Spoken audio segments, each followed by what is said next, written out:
오늘 이렇게 또 하나님께서 어린 아이들을 보내주사 함께 예배 드릴 수 있도록 하시니 진심으로 감사드립니다. 그래서 오늘 먼저 된 자와 나중된 자를 말씀을 전하려고 합니다. 먼저 된 자, 그렇죠? 먼저 됐다고 어떻게 합니까? 뽐내지 말라는 것이죠. 나중된 자가 그걸 넘어갈 수가 있다는 뜻입니다. 그래서 예수께서 가라사대 내가 진실로 너희에게 이르노니 나와 및 복음을 위하여 집이나 형제나 자매나 어미나 아비나 자식이나 전토를 벌인 자는 금세에 있어 집과 형제와 자매와 모친과 자식과 전토를 100배나 받되 박해를 경하여 받고 내세의 영생을 받지 못할 자가 없느니라. 그러나 먼저 된 자로서 나중되고 나중된 자로서 먼저 될 자가 많으니라고 말씀하고 있습니다. 성도 여러분, 여기에 전토라고 나오죠? 그거 다 아시죠? 무슨 뜻인지? 예? 전토. 예, 그렇습니다. 모든 것을 성경에서 말씀하시던지 다 버리라는 얘기입니다. 그럴 때 보아는 하나님께서 내려주신다는 뜻입니다. 그래서 예수님의 말씀을 알아듣기 쉬우면서도 재밌고 때로는 까다롭게도 하고 충격적인 말씀도 우리에게 전해주고 있습니다. 그리고 어느 때는 단순한 것 같으면서도 무게 있는 말씀을 우리에게 전하고 있다는 뜻입니다. 그런 말씀을 한 구절이 오늘 설교의 본문에 나오고 있습니다. 10장 23절에 보면은 예수께서 돌아보시고 제자들에게 이르시되 재물이 있는 자는 하나님 나라에 들어가기 힘이 어렵다고 말씀하고 있습니다. 성도 여러분, 그러면 우리 보고 재물 있는 걸 다 가난한 자에게 나눠주라는 얘기인가? 우리가 이렇게 생각을 하실 것입니다. 재산이 있다고 해서 천국에를 못 들어가는 것은 아닙니다. 뭘까요, 여러분? 마음입니다, 마음. 하나님 나라를 내가 얼마만큼 사모하며 이 물질을 하나님을 위해서 얼마만큼 쓰는지를 우리는 그것을 하나님은 측정하고 있는 것입니다. 그리고 이런 말씀으로 일부 사람들에게 위로가 될 것입니다. 부자가 아닌 사람들, 아무리 노력해도 부자가 되기를 불가능한 사람들이 그렇다고 말하십니까? 그러나 부자인 사람들이나 부자가 되려고 무진장 노력하는 사람들에게 뭐라고 할까요? 생뚱맞게도 들립니다. 이 말씀은 당시 시대 정신과의 어울리지 않습니다. 성도 여러분, 어떻습니까? 지금도 마찬가지이지만 당시 유대인들도 하나님의 때로 사는 사람들은 하나님의 복을 받아서 잘 살게 된다고 믿고 하나님을 믿은 것입니다. 유대인만이 아니라 대다수 문명사회에서 부자로 사는 것이 정당한 것으로 인정받았습니다. 받았습니까, 여러분? 인정받았어요? 부자로 사는 거? 예? 받기를 원하고 계시죠? 그렇습니다. 예수님은 정반대의 말씀을 하신 겁니다. 예수님은 왜 저렇게 말할까? 그렇게 생각하실 수도 있습니다. 오늘 대한민국 교회는 성경에 나오는 대부분의 구절들을 문자적으로 받아들이면서도 이런 구절은 슬쩍 옆으로 피해 가기를 원하고 있습니다. 언급하기 곤란하기 때문이 아닐까 생각합니다. 성도 여러분, 듣기가 좀 그렇죠. 돈 많은 사람들, 부자들, 그렇죠. 이런 말씀을 드린다면 예수님이 이런 파격적인 말씀을 하게 된 이유는 바로 앞에 어떤 사건이 있었기 때문입니다. 예수님이 길을 가는 중에 어떤 사람이 불쑥 찾아와서 이렇게 말씀드린 것입니다. 예수님께 이르기를 묻습니다. 예수님, 선한 선생님, 내가 무엇을 하여야 영생을 얻을 수 있습니까? 영생, 그렇죠? 성도 여러분, 영생이라는 말을 다 알고 계시죠? 그렇습니다. 이런 질문은 매우 바람직한 것입니다. 그가 말하는 영생은 구원하고 하나님 나라인 것은 우리 하늘문교회 성도님들도 잘 알고 계실 것입니다. 그는 삶이 무상하다는 사실을 이미 알고 있었기에 영원한 생명에 갈급하고 목말라하는 성도였던 것입니다.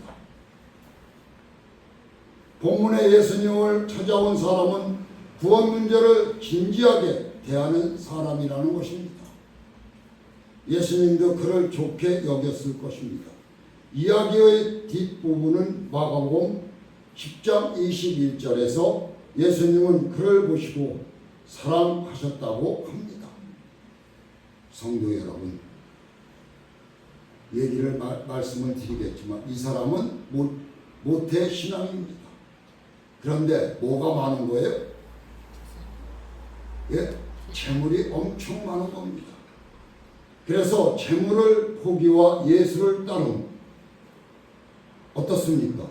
내 재물을 다 내려놓고 나를 따르라.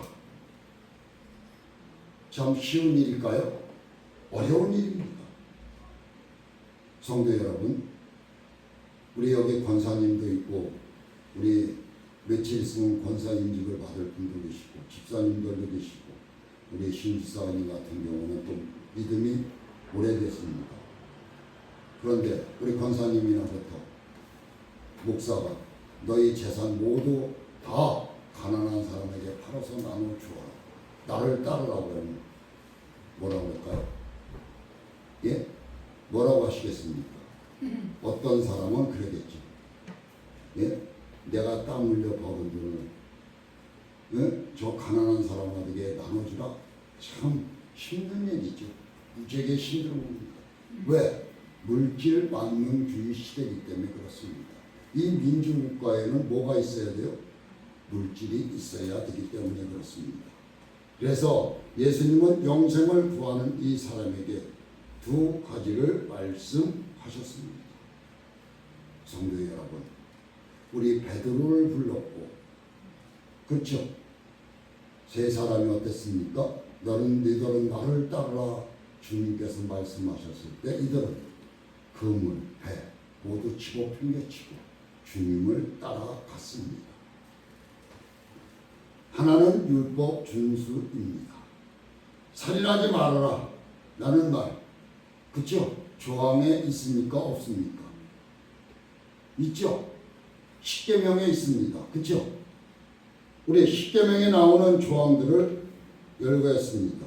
성도 여러분, 이 자리에 계시는 권사님으로부터 또 집사님들 십계명 아십니까? 예? 아세요? 1번이 뭐예요? 너는 나 외에는 다른 신들을 내게 두지 말라. 그렇죠? 다른 우상들을 만들지 말라는 얘기입니다. 너를 위해 새긴 우상을 만들지 말라. 두 번째죠. 그리고 세 번째, 너는 내 하나님 여호와의 이름을 망령되게 부르지 말라. 안식일을 기억하여 거룩하게 지키라. 내 부모를 공경하라. 살인하지 말라. 간음하지 말라. 도둑질하지 말라. 내 의색에 거짓 증거하지 말라. 제일 중요한 게 뭐였어요? 거짓 증거하지 말라는 것입니다. 하나님이 제일 싫어하는 것이 뭐예요? 우상 숭배가 제일 싫어하는 것입니다. 내 이웃 것을 탐내지 말아라 하고 말씀을 하고 있습니다. 이 10가지 제10계명에 하나님께서 제일 싫어하는 것은 우상 숭배입니다. 1번같이 8만 가지가 넘는 우상을 만들어 놓고 거기다가 절하는 것을 말하고 있습니다. 그래서 유대인들은 이런 율법 준수야말로 영생을 얻는 유일한 길이라고 생각했습니다. 그것이 바로 하나님께 순종하는 것이기 때문이 아닐까 생각합니다. 이 사람은 율법 준수에는 자신감이 넘쳤습니다. 왜 넘쳤을까요? 선생님, 이런 것들은 제가 어려서부터 다 지켰습니다. 얼마나 잘 지켰습니까? 그렇죠? 그런데 소위 모태신앙으로 평생 한눈 팔지 않고 올바른 게 살았습니다. 실제로 이 사람은 유대사에서 가장 모범적인 사람이었을 것입니다. 그리고 추측합니다. 그는 속으로 역시 내가 잘 살았구나 하고 어깨에다가 뽕을 냈을 겁니다. 힘이 들어가 있을 것입니다. 이런 정도면 예수께서도 나에게 어떻게 할까요? 칭찬을 하고 안아줄 거 아닐까, 이렇게 생각을 했을 것입니다. 예수님이 이 사람에게 말씀하신 다른 한 가지는 전혀 예상치 못한 것이 있습니다. 뭘까요? 성도 여러분, 뭐라고 생각하십니까?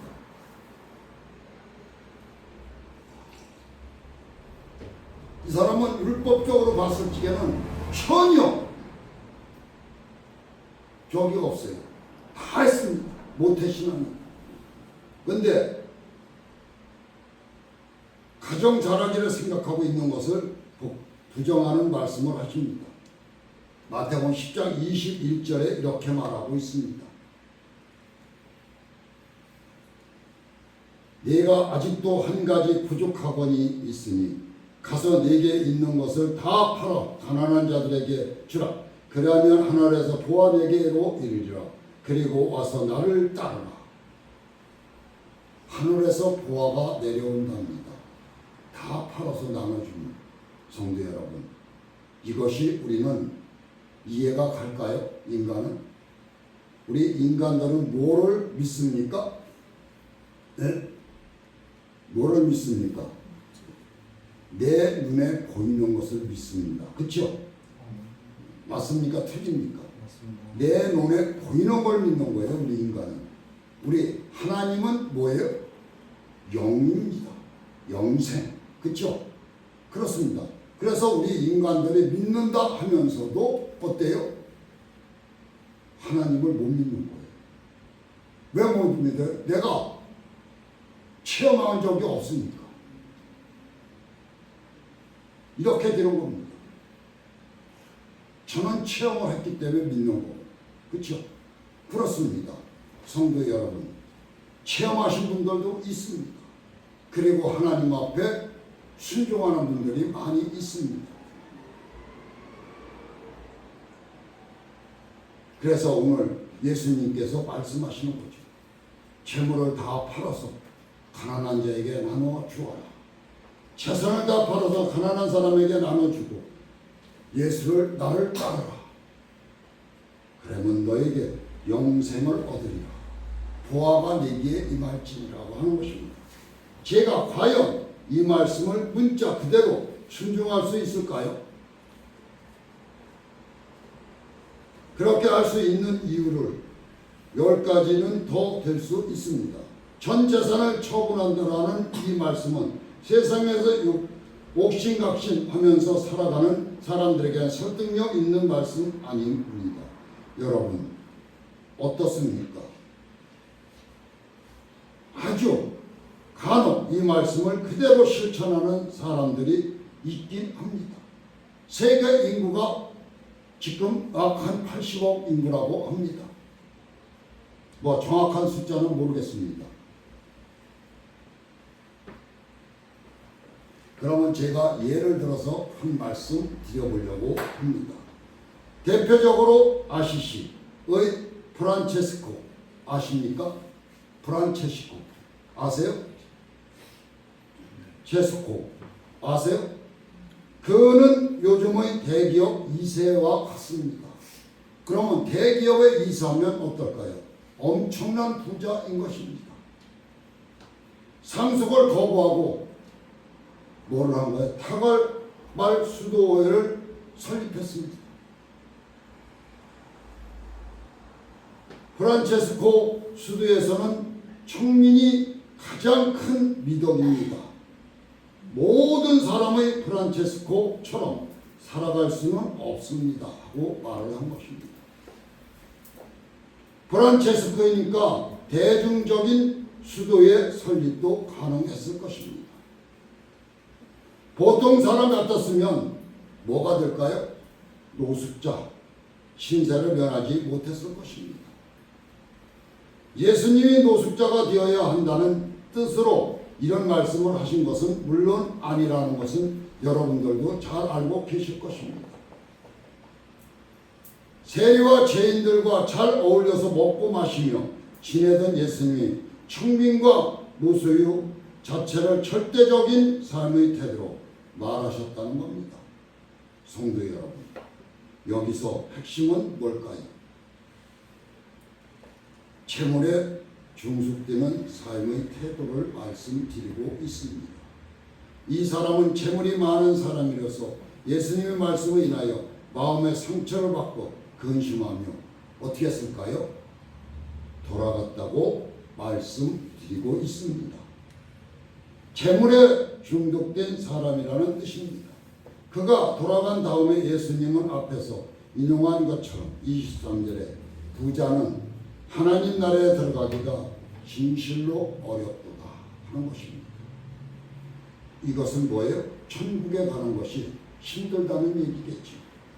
24절에 일종의 속담 비슷한 말씀으로 묘사합니다. 뭘까요? 24절에 낙타가 뭐예요? 바늘길을 나가는 것이 부자가 하나님 나라에 들어가는 것보다 쉬운이라고 말을 하고 있습니다. 낙타가 바늘길로 통과하는 것이 더 쉽답니다. 부자가 천국에 들어가는 것이 더 어렵다는 얘기입니다. 어떤 문헌에 낙타가 밧줄로도 나옵니다. 부자가 하나님 나라에 들어가는 것이 불가능하던 말씀입니다. 이것도 문자적으로 비현실적이 아닐까 생각합니다. 초기 기독교 공동체를 부자들이 있었습니다. 부자로 산다는 것 자체가 문제가 아니라는 뜻입니다. 부에 중독되는 것이 문제라는 것입니다. 성도 여러분, 부자를 가지고 남말하는 것이 아닙니다. 우리 한번 생각해 보십시오. 내가 100원짜리를 하나 가지고 있으면 10원을 더 가지고 싶어 하는 것입니다. 그렇죠? 110원을 가지고 있으면 내가 200원을 가지고 싶어 하는 것이 우리 인간입니다. 이걸 말씀드리는 겁니다.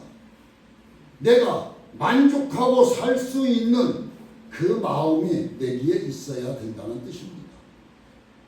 내가 100억을 가지고 있는데 저 사람 10억 있다고 해서 그것을 110억을 갖고 싶어 눈독 들이는 것을 말씀드리고 있는 것입니다. 100억이면 엄청난 재산가가 아닐까요? 그렇죠?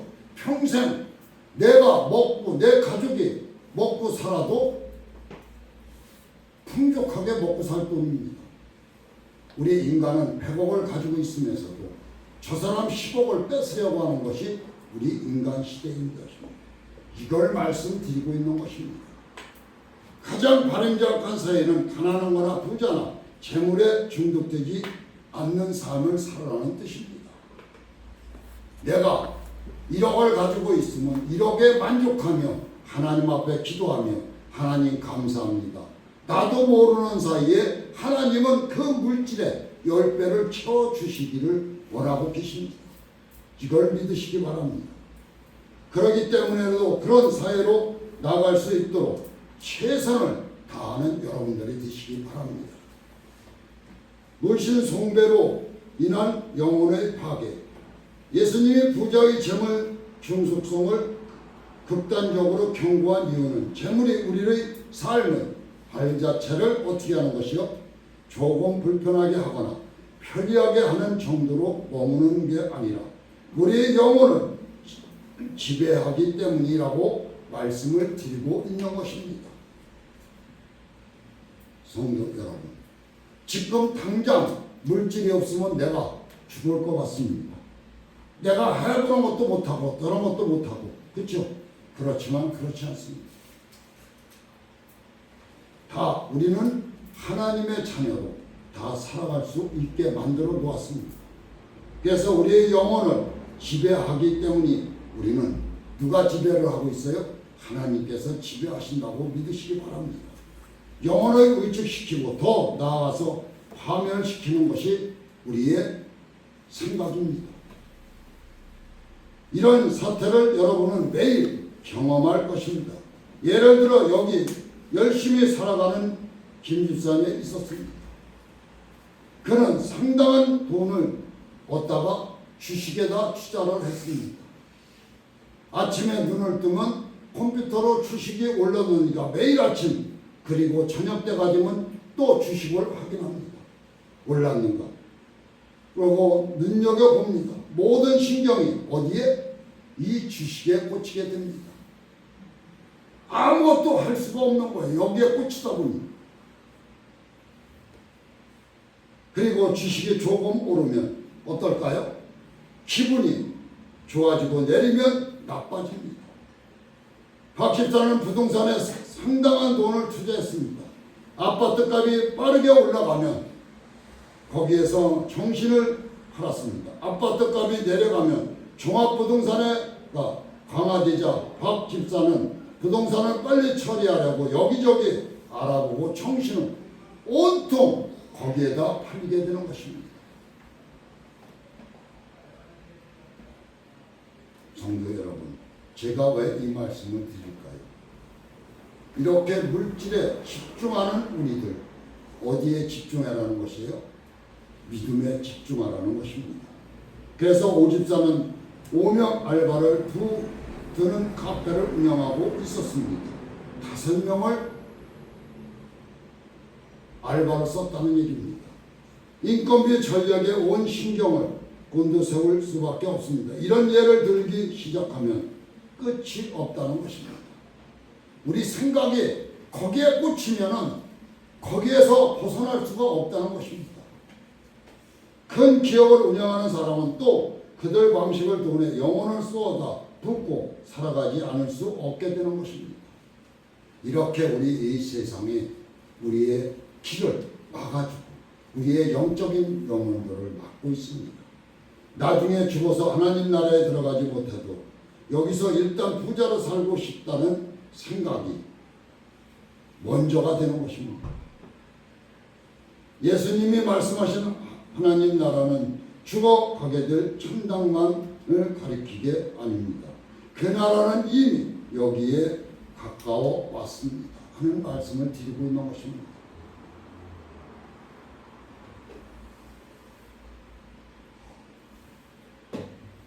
돈이 있어야만 좋은 집을 구입할 수 있고 참된 유행을 옷을 입을 수 있고 생각을 합니다. 그렇죠?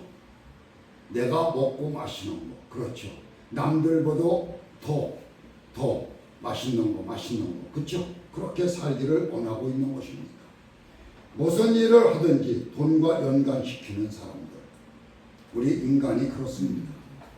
그는 돈과 관계없는 일에는 마음이 갖지 않는 것입니다. 가을 하늘을 응시하지 못합니다. 벌레 소리가 귀에 들리지 않습니다. 장애인들과 난민들의 고통의 마음이 움직이지 않는 것입니다. 우리들이 경제 정의에 의해 부자가 세금을 더 내야 한다는 말에 저항합니다.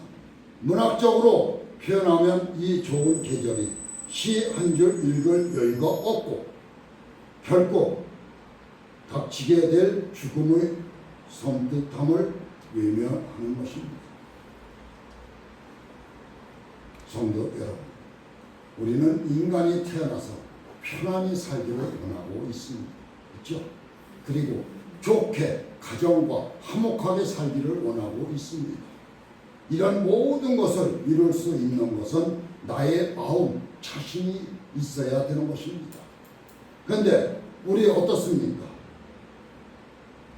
우리 물질이 떨어지고 가난이 나를 짓밟을 때는 정말 뭐가 분통이 터지며 우라가 치밀며 내 가슴을 때립니다. 그렇죠? 맞습니까? 그렇습니다. 우리 인간은 이렇게 살아가고 있는 것입니다. 그래서 자신에게 주어진 시간을 거기에만 쏟는다면 그는 지금 여기서의 하나님 나라와 거리가 먼 거리가 된다는 뜻입니다. 개인에 따라서 차이는 있겠지만 말씀입니다. 하나님의 능력을 말씀드리겠습니다. 낙타가 바늘귀로 들어가는 것이 부자가 하나님 나라에 들어가는 것보다 쉽다는 예수님의 말씀을 들은 제자들은 놀라서 서로 그렇다면 누가 구원받을 수 있단 말인가 하고 말합니다. 아무도 재물 숭배부터 자유롭지 않다는 뜻입니다. 예수님은 제자들에게 그것을 사람의 힘으로 할 수 없으니 하나님은 하실 수 있는 일이라고 말하고 있습니다. 사람의 힘으로 돈의 지배로부터 벗어날 수 없습니다. 예수님을 찾아서 영생을 구하다가 실망하고 돌아간 사람을 보십시오. 이런 정도의 사람을 찾기도 힘듭니다. 성도 여러분, 우리 교기가 있죠. 성냥 파는 소년이 우리 아시죠? 그리고 험악한 그 부자, 그렇죠? 노랑이, 그렇죠? 그렇죠? 우리 그거 잘 알고 있을 것입니다. 성냥팔이 소녀가 얼마나 떨며 성냥을 팔고 그러면서도 그는 마음은 천국에 가 있는 그 마음, 우리는 그것을 가져야 되지 않을까 생각이 듭니다. 구원은 사람의 인격이나 성품으로 가능한 게 아니라는 뜻입니다. 사람의 힘으로는 할 수 없지만 하나님은 하실 수 있다는 것을 믿으시기 바랍니다. 그래서 우리의 마음을 활짝 펴시고 주님 앞에 맡기는 여러분들이 되십시오. 그래서 성령님이 여러분들을 덧입혀 주시고 마귀 사탄으로부터 구원의 길을 인도해 주시기 바랍니다. 저는 믿습니다. 하나님의 마술을 부린다는 게 아닙니다. 하나님의 바르게 알고 바르게 믿는 것이 하나님이 하실 수 있다는 말씀을 실제적으로 말하고 있는 것입니다. 우리가 입으로 하나님은 주님은 우리를 인도해 주시고 있다 믿으시기 바랍니다. 한번 믿어보십시오. 성령님이 나를 인도해 주시고 있다고 믿어보십시오. 하나님을 바르게 알고 믿으면 새로운 삶의 능력이 주어지기 때문입니다. 성도 여러분, 여러분들 어떻습니까? 한번 하나님 앞에 맡겨보시겠습니까? 하는 말씀입니다. 그 능력을 하나님의 흐름으로부터 오는 것이기에 경화하지 않으면 인정하기가 정말로 어렵습니다. 믿음으로 의롭다 함을 받는다는 가르침을 생각해 보십시오. 하나님으로부터 의롭다고 인정받았다는 사실을 아는 사람은 더 이상 돈에 지배받지 않고 씩씩하게 앞으로 걸어가실 것입니다. 나는 믿음으로 승리할 것이야 하고 앞으로 정당하게 걸어가고 있을 것입니다. 당신은 인생이 너무 천진하게 보는 것이 아니냐 하는 주장도 가능할 것입니다. 하나님을 바르게 알고 믿는 사람이라고 한다면 현실이 아무리 적박하더라도 영생과 구원과 하나님 나라를 향해서 나갈 수 있는 능력이 하나님으로부터 주어진다는 사실을 깨닫게 될 것입니다. 성도 여러분, 우리는 이 진실을 깨닫는 여러분이 되셔야 될 줄 믿습니다. 모든 것을 주님이 말씀하셨습니다. 이 땅에 오셔서 주님이 말씀하신 게 뭐예요? 내가 길이요 진리요 생명이라고 말씀하셨습니다. 생명은 우리의 생명을 쥐고 계시는 분도 하나님이시라는 얘기입니다. 주시는 이도 하나님이시라는 얘기입니다. 우리는 인생의 성공과 실패에 대한 선입견이 너무 강해서 예수님이 말씀하신 하나님 나라에 들어간다는 무슨 뜻인지 이해하지 못하는 경우가 많이 있습니다. 이것을 우리는 이해하려고 노력하고 주님을 바라보고 성령을 바라보는 여러분이 되셔야 될 줄 믿습니다. 이것을 대학 입시나 회사 입시처럼 생각하면 뭘까요? 곤란하게 된다는 뜻입니다. 입시나 입사는 경쟁을 원칙으로 합니다. 열심히 노력해서 점수를 많이 얻는 사람이 좋은 대학과 좋은 회사를 들어가는 것은 우리가 잘 알고 있을 것입니다. 그것으로 인생이 결정된다고 생각하시는 분도 계실 것입니다. 그렇지만 그렇지만큼은 아닙니다. 오늘 본문에 나오는 부자는 인생에서 쏟은 그룹에 속한 사람입니다. 그게 실제로 인생의 성공이 아니겠습니까? 인생이 잘 풀린다는 게 잘못이 아니라 그것을 들 때와 잘못입니다. 그래서 예수님은 오늘 말씀 마지막 구절에서 역설적인 말씀을 하십니다. 뭐든 기억해둬야 할 말씀이라고 저는 말씀드리고 싶습니다. 먼저 된 자로서 나중되고 나중된 자로서 먼저 될 자가 많으니라고 말씀을 하고 있는 것입니다. 현실에도 이런 일은 아주 일어나고 있습니다.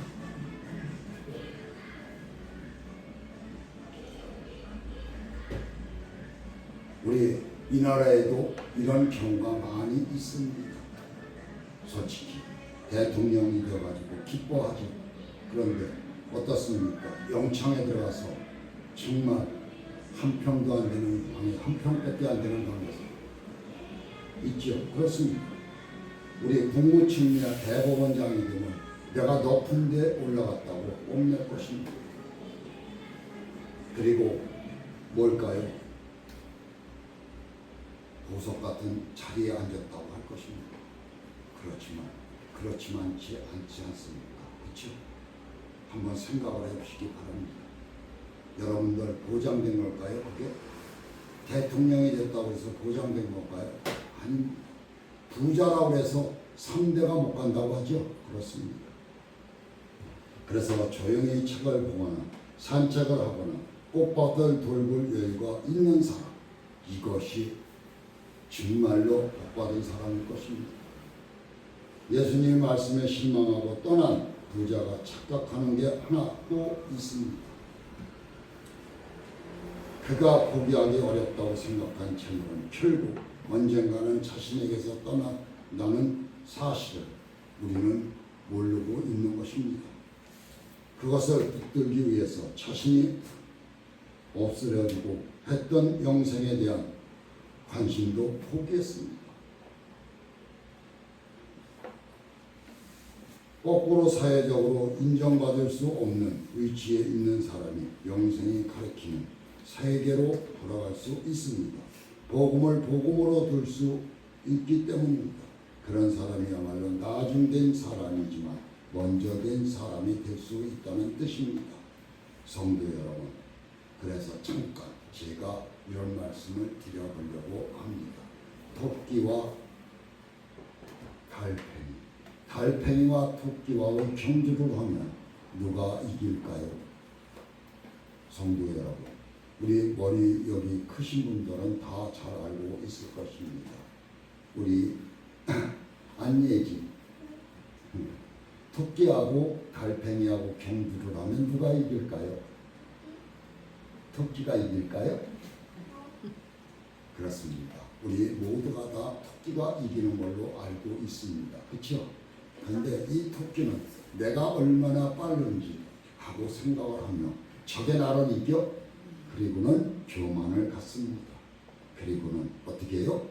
아유, 쉬었다가도 내가 쟤를 이길 수 있어.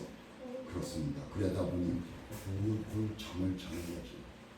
그러다 보니 기어가는 군비가 먼저 1등을 하는 겁니다. 찾기 때문에. 그래서 1등을 하는 것입니다. 우리는 그래서 어떻게 해요? 잠을 그렇게 자면 안 되는 걸 하는 것입니다. 우리는 하나님의 말씀에 순종하는 모두가 되시기를 주의 이름으로 축원하는 바입니다. 토끼는 쏜살같이 치고 나갑니다. 그래서 지구를 한 바퀴로 돕니다. 와보니 달팽이는 그 자리에서 있는 것 같습니다. 아이고, 지가 나를 이겨 하는 것이죠. 이렇게 교만이 넘치는 것입니다. 토끼 앞에서 달팽이 기어가고 있는 게 보였습니다. 누가 앞선 것일까요? 우리의 한평생에는 누가 앞서는 것도 없고 뒤처지는 것도 없다는 것을 말씀드린 것입니다. 지금 그가 무엇을 영혼의 중심에 두고 있느냐 하는 것이 핵심인 것입니다. 내 머릿속에 무엇을 두고 있느냐가 제일 중요하다는 것입니다. 생각하는 것을 말씀드리고 있는 것입니다. 사랑하는 성도 여러분, 삶을 여러분의 기준으로 재단하지 마십시오. 예수님과 그의 복음이 여러분을 영원한 생명으로 끌어들인다는 사실에 집중하면서 살아가시기를 주님의 이름으로 축원하는 바입니다.